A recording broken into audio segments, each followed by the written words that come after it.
दोस्तों नमस्कार, मैं हूं विनीता यादव। महिलाओं के मुद्दे एक बार फिर से देश में उस स्तर पर पहुंच गए हैं जो कि दिल्ली की कुर्सी, सत्ता की कुर्सी हिला सकते हैं। ऐसे ही कुछ दृश्य देखने को मिला था 2011 में, जब यूपीए की सरकार थी। अक्सर देश में जब मुद्दे इस स्तर पर बढ़ जाते हैं तो फिर सरकार की नींद भी तब उड़ जाती है। मामले कई ज़्यादा हैं, मामले कई ज़्यादा बुरे दिखाई दे रहे हैं। ऐसे में ही एडिया की एक रिपोर्ट सामने आई है और ये रिपोर्ट सवाल खड़े कर रही है उन तमाम नेताओं के चाल चरित्र पर जो कि इस वक्त महिलाओं की बात भी कर रहे हैं। लेकिन खैर, मैं अभी किसी का नाम नहीं ले रही हूँ, पहले मैं आपको सिर्फ रिपोर्ट के बारे में बता रही हूँ। 151 मौजूदा सांसदों विधायकों के खिलाफ महिला अपराध के केस हैं, ये इस रिपोर्ट में बताया है। इनमें से एक तिहाई से ज्यादा यानी 54 बीजेपी से जुड़े हैं। बीजेपी के कई नेताओं के मामले पहले भी सामने दिखाई दिए हैं और उस पर देरी से एक्शन हुआ था, ये सब भी दिखाई दिया है। हालांकि इससे ये नहीं हो जाता है कि दूसरी पार्टी में ऐसे लोग नहीं हैं या उन्होंने ऐसा नहीं किया है।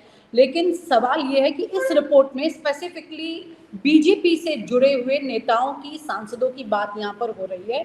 प्रधानमंत्री नरेंद्र मोदी ने महिलाओं के लिए ही बोला है आज कि कैसे वो उनके बेहतरी के लिए काम करेंगे। योगी आदित्यनाथ भी अब उस पर बात करें। बीजेपी अब लगातार महिलाओं की चिंता करने वाली बात करने लगी है। तो ये चिंता अपनी खुद की है या महिलाओं की है, ये भी समझना जरूरी है। हमारे साथ डॉक्टर लक्ष्मण यादव जुड़ रहे हैं और उन्हीं से चर्चा करेंगे इस पर आगे। ये जो एडीआर की रिपोर्ट आई है, ये बार बार ऐसा तो नहीं है कि खास तौर से स्पेसिफिकली बीजेपी को ही टारगेट करके आती है और ये भी एक किसी मुहिम का हिस्सा ही है। जाहिर सी बात है कि हम और आप तो परिस्थितियां जानते ही हैं। लेकिन एडीआर की रिपोर्ट के मायने किस तरह से निकाले जाएंगे, क्योंकि लगातार प्रशांत भूषण और सब सुप्रीम कोर्ट में जाकर यहाँ पर सरकार को ललकार रहे हैं और ऐसे में इस रिपोर्ट का आना, जब देश में पहले ही महिलाओं के मुद्दे पर बहुत ज्यादा गर्माहट है। बहुत शुक्रिया विनीता जी कि इतने संवेदनशील और जरूरी मसले पर बातचीत के लिए आपने आमंत्रित किया है। असल में एक समाज, एक सभ्य समाज और देश के लिए बहुत जरूरी है कि सरकारें तो आती जाती रहती हैं, पद आते जाते रहते हैं, लेकिन एक देश और समाज बेहतर तब होगा। जैसे बाबा साहब डॉक्टर भीमराव अम्बेडकर एक बात बहुत शानदार कहा करते थे कि मैं किसी भी समाज की तरक्की को उस समाज की महिलाओं की तरक्की से जोड़ करके देखना चाहूंगा। कोई समाज कितना बेहतर हुआ है, कितना मानवीय हुआ है, ये उससे तय होगा कि उसने अपने यहाँ की महिलाओं को कितनी बराबरी दी है। कोई अलग से अधिकार देने की बात नहीं है, क्योंकि आपने महिलाओं से असल में अधिकार छीने हैं, तो देने वाला कोई नहीं है, लेकिन बराबरी।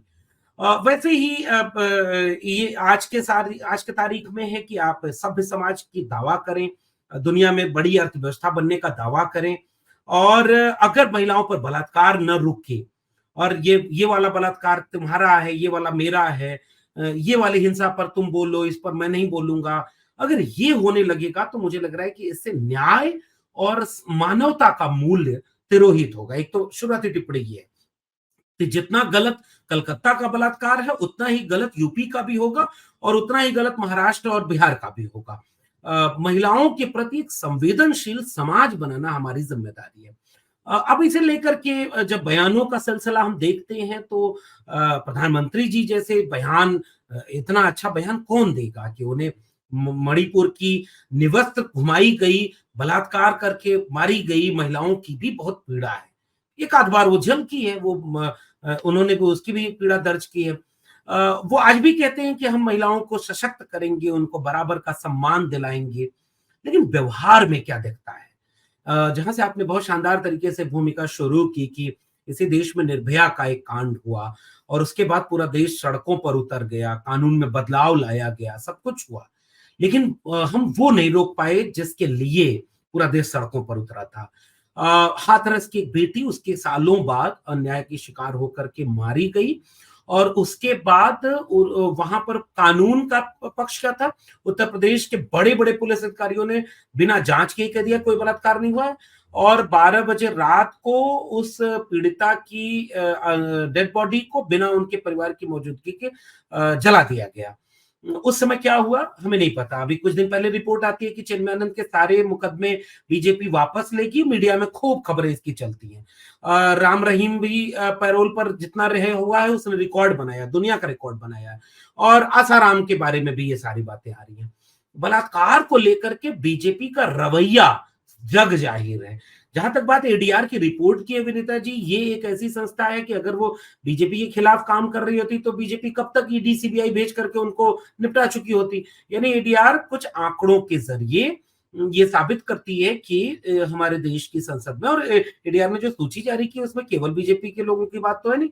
हाँ, ये बात दीगर है कि बीजेपी सबसे बड़ी पार्टी है महिलाओं पर अन्य अत्याचार के मामले में। आंकड़े क्या कहते हैं? 54। उसके बाद सेकंड नंबर पे कौन है? कांग्रेस। कांग्रेस के आंकड़े हैं 23।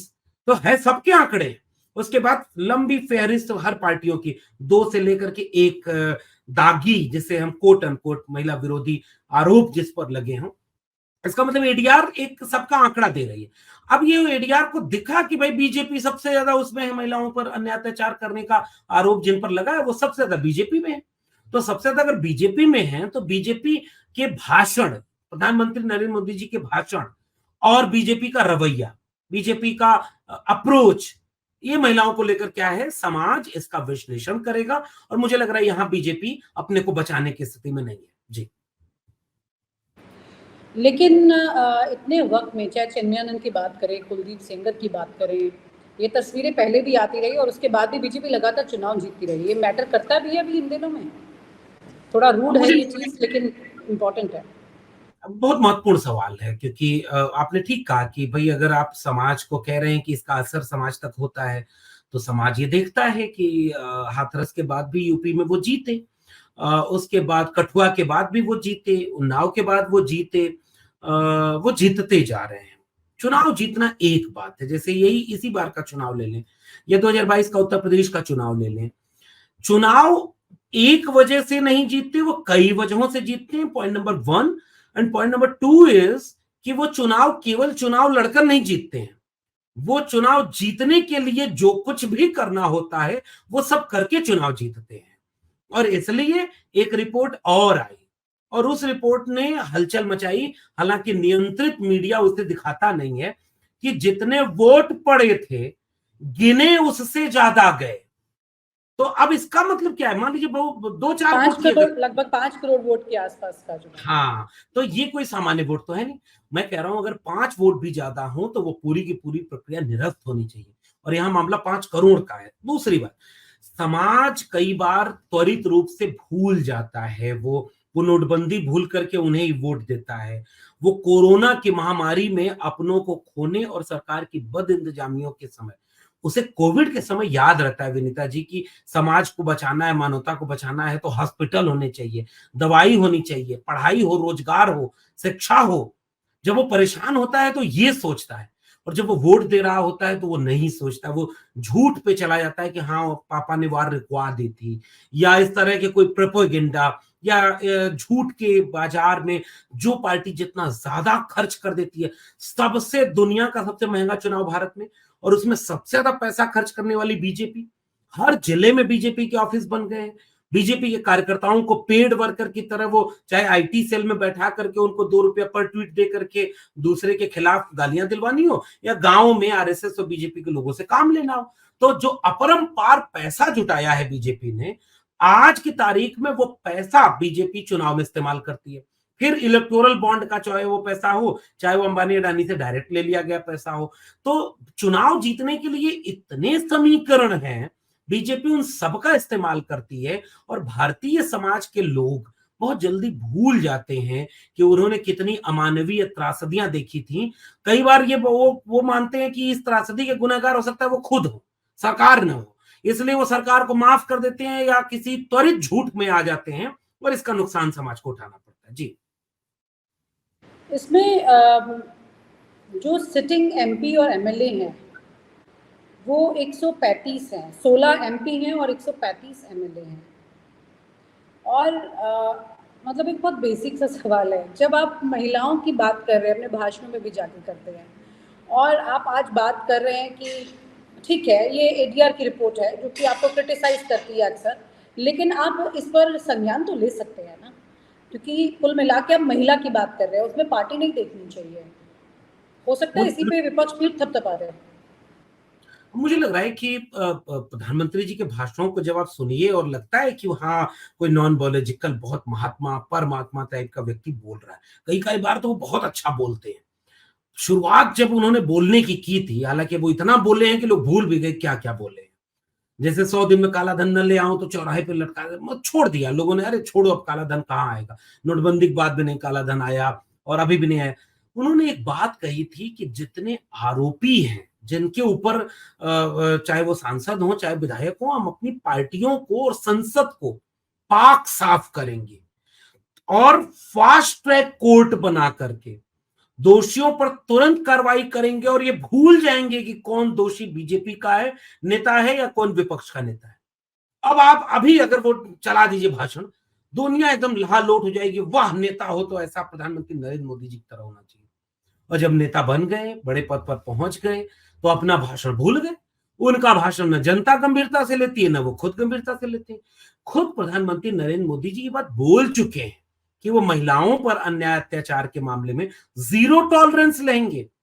वो चाहे मुख्यमंत्री योगी आदित्यनाथ हो, यूपी में भाषण दे रहे हो, या प्रधानमंत्री जी देश के किसी कोने में भाषण दे रहा हूं, भाषण में दर्जनों बार इन लोगों ने ये बात बोली है, लेकिन व्यवहार में नहीं है।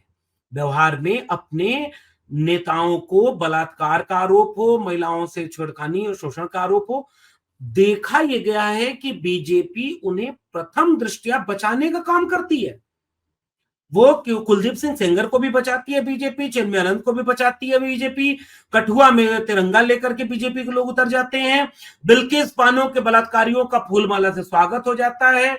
कभी निंदा हुई, कभी आपने ये कहा कि ये प्रवृत्ति गलत है? ये समाज कहां जा रहा है? अगर लिंचिंग करके जो जेल में बंद हुआ, लिंचिंग के आरोप में जेल से बाहर आया, तो फूलमाला उसके स्वागत और बलात्कारियों का स्वागत। तो बीजेपी के रवैये में, बीजेपी एक ऐसी पार्टी और है, मणिपुर तो कभी कोई भूल ही नहीं सकता है। मणिपुर कभी नहीं भूल सकता, क्योंकि मणिपुर में आप सब कुछ होता हुआ चुपचाप देखते रहे। आप पूरे देश में चुनाव प्रचार करने गए, आप मणिपुर जा नहीं पाए, आप मणिपुर के बारे में बोल नहीं पाए, आप मणिपुर के बारे में चर्चा नहीं करते हैं। क्यों? क्योंकि पूरे उस प्रदेश को आपने आग में झोंक दिया है और दंगे में झोंक दिया है। और एक बात की हमेशा याद रखनी चाहिए विनीता जी, हम लोग समझते हैं, मैं प्रोफेसर रहा 14 साल, और हमने अपने क्लासरूम में बार बार ये सबक सीखा है कि आप अपने क्लासरूम को caste neutral, class neutral, gender neutral बनाइए। मेरी क्लासरूम अगर जेंडर न्यूट्रल रहेगी, उसको हम अपने क्लास के बच्चों को, पुरुषों और मर्दों को ये सिखाएं कि महिलाओं के साथ यानी औरतों के साथ कैसे पेश आना है, और महिलाओं को ये सिखाएं कि अपने ऊपर होने वाले अत्याचार पर चुप नहीं रहना है, बोलना है। तो जितनी खूबसूरत मेरी क्लासरूम बनेगी, उतना खूबसूरत ही समाज बनेगा। और आप कौन सा पैगाम दे रहे हैं? आप बलात्कारी, आप शोषण के आरोपी, आप इस तरह के लोगों को आपने माला पहनवाया है, आपने उन्हें बचाने की कोशिश की है। आप उनके लिए कोई फास्ट ट्रैक कोर्ट नहीं है, आप केवल भाषण में उनके लिए सख्त होते हैं। और आपने देश को वहां पहुंचा दिया है कि अब देश ये देख करके बलात्कार पर टिप्पणी करता है कि वो किसकी सरकार में हुआ है। क्या अब इससे हम तय करेंगे कि वो बंगाल में हुआ है, कोलकाता में हुआ तो वो निर्मम है, और वो उत्तराखंड में होगा तो, वो यूपी में हुआ तो, यूपी में क्या नहीं हो रहा है? कौन से, मैं गिनाने लगूं अगर फहरिस्त, तो पिछले 1 महीने में उत्तर प्रदेश में ही बलात्कार के गंभीर मामले आए। हमारे लिए उसमें फर्क नहीं होना चाहिए। इनफैक्ट योगी आदित्यनाथ के कार्यालय और उनके घर के बाहर अभी तक का रिकॉर्ड है जिसमें सबसे ज्यादा लोगों ने अभी तक आत्मदाह की कोशिश की है। ये रिकॉर्ड है ऑन डॉक्यूमेंट। ये जो चीजें हैं, ये अब से 5 साल पहले भी ये था, रिकॉर्ड बन रहा था, और उसके बाद ये बढ़ता ही चला गया है। आए दिन पेट्रोल छिड़क कर लोग वहां पर अपनी आत्मदाह की कोशिश करते हैं। ये अपने आप में बहुत निंदनीय है। कुल मिलाकर ये बहुत दुखद मुद्दा है जिस पर हम चर्चा कर रहे हैं, और इस तरह के आंकड़ों को देखते हैं तो नेता क्या है, तो हमें भी शर्म आती है देखकर, उसका हिस्सा होने पर, देश में स्थितियों को देखकर। यहाँ पर मुझे सिर्फ एक ही चीज़ याद आती है एक बार फिर से, कि ओम प्रकाश राजभर ने जब हमसे न्यूज़ नशा से जब बात कर रहे थे, तो उन्होंने एक बात कही थी जो इनडायरेक्टली अपने लिए लागू कर रहे थे, लेकिन कहा उन्होंने नेता के लिए था, और ये सब पर ही लागू होती है। उन्होंने कहा था कि नेता जो है वो दुमैया सांप होता है। और इतना स्पष्टवादी लाइन उनका बोलने का, मैं ये कहूँगी कि उनके गुड और बैड पॉइंट्स कोई भी आदमी उठा सकता है, लेकिन ये बात तो ज़रूर अपने अंदर डाल लेनी चाहिए कि हाँ ये सच है, ये ऐसा होता है, और इस बात को कितना समझ सकती है जनता, ये अपने आप में इम्पॉर्टेंट है। ऐसी रिपोर्ट का सामने आना, इस तरह के नेताओं का इसमें इन्वॉल्व होना, ये अपने आप में चिंता की बात है कि कौन कितनी आवाज फिर उठाता है। बहुत बहुत और शुक्रिया। एक छोटी सी बात बस हम जोड़ दें जी। विनीता जी, आपने ठीक कहा, ओम प्रकाश राजभर जी बोलते हैं, ज्यादा बोलते हैं, लेकिन कई बार बहुत सच बोलते हैं, और ये बात सच बिल्कुल बोल। उन्होंने सच कही। एक चीज बस मैं बता दूं कि क्या इन नेताओं को नहीं पता कि अपने राजनीतिक प्रतिपक्षी को, जैसे मान लीजिए मैं सोशल मीडिया पर एक्टिव हूं, या आप हैं, आप बीजेपी के खिलाफ, या खिलाफ नहीं, सच का बात कर रखिए, आप सच के ट्वीट करिए, आप नीचे कमेंट पे जाकर कोई भी देखिए। सत्ता पक्ष हो, पत्रकार को तो उसी के लिए बोलना ही होता है। आप पत्रकार हैं, मैं नागरिक हूं, मैं कह रहा हूं, मैं अपनी राय व्यक्त कर रहा हूं, और वो राय किसी को नहीं पसंद है। क्या ये कल्चर नहीं डेवलप कर दिया गया कि आपके ट्वीट के नीचे मां बहन की गालियां, बलात्कार की धमकियां, और क्या क्या नहीं हो रहा है, और इसको कौन बढ़ावा दे रहा है? बिल्कुल क्या बिल्कुल। कोई कार्रवाई हुई? आप अपने समाज को जेंडर सेंसिटिव नहीं बना पाए, आपने उसका इस्तेमाल किया है। आज आज आपने अच्छा याद दिलाया। आज ही मैं एक साइबर कंप्लेन कर रही थी। उसके लिए साइबर जो हेल्पलाइन नंबर है, मैंने उस पर भी फ़ोन किया, तो उस पर फ़ोन नहीं लग रहा था, और लगातार बिजी जा रहा था। बहुत देर वेट करने के बाद मुझे वहाँ पर अपने हथियार डालने पड़े। वो फ़ोन छोड़कर फिर मैंने ऑनलाइन अप्लाई करना शुरू किया कंप्लेंट को, तो वो भी नहीं हो रहा था, उसमें भी प्रॉब्लम थी। तो जो बात आप कह रहे हैं कि महिलाओं के लिए जो लिखा जाता है और ये सब जो चीज़ें हो रही हैं, पुरुष भी लिख रहे हैं तो उनकी महिलाओं के लिए भी लिख रहे हैं, तो एक हमेशा सॉफ्ट टारगेट बनाया जाता है इस परिस्थिति में। लेकिन यहाँ पर जो गृह मंत्री है उनकी जिम्मेदारी बनती है, और ये उन्हीं के अंडर भी है। तो ये कम से कम इतना तेज़ी से, मुस्तैदी से आप कुछ रोक नहीं पा रहे तो कंप्लेंट तो ले लीजिए वक्त से। तो वो भी नहीं हो रही है। साइबर अब्यूज़िव इतना ज़्यादा बढ़ चुका है, साइबर अब्यूज़, कि उसको रोकना ही बहुत मुश्किल हो गया है, और यहाँ पर हम बहुत ज़्यादा पिछड़े हुए हैं साइबर में। खैर, ये अपने आप में एक बहुत बड़ा मुद्दा है, और जब भी चर्चा की इस पर बात आती है तो मुझे बड़ा दुख होता है ऐसे मुद्दों को पर चर्चा शुरू करते हुए भी। लेकिन हो रहा है, घट रही है घटना है, तो बात तो होगी ही, जाहिर सी बात है, और दुख के साथ ही होगी। बहुत बहुत शुक्रिया लक्ष्मण जी इस पर चर्चा करने के लिए। Thank you so much. और आप हमसे जुड़े रहने के लिए सब्सक्राइब करें YouTube पर, फॉलो करें Twitter पर, और लाइक करें Facebook पर। और ज्यादा जानकारी के लिए आपको टाइप करना होगा सिर्फ न्यूज नशा।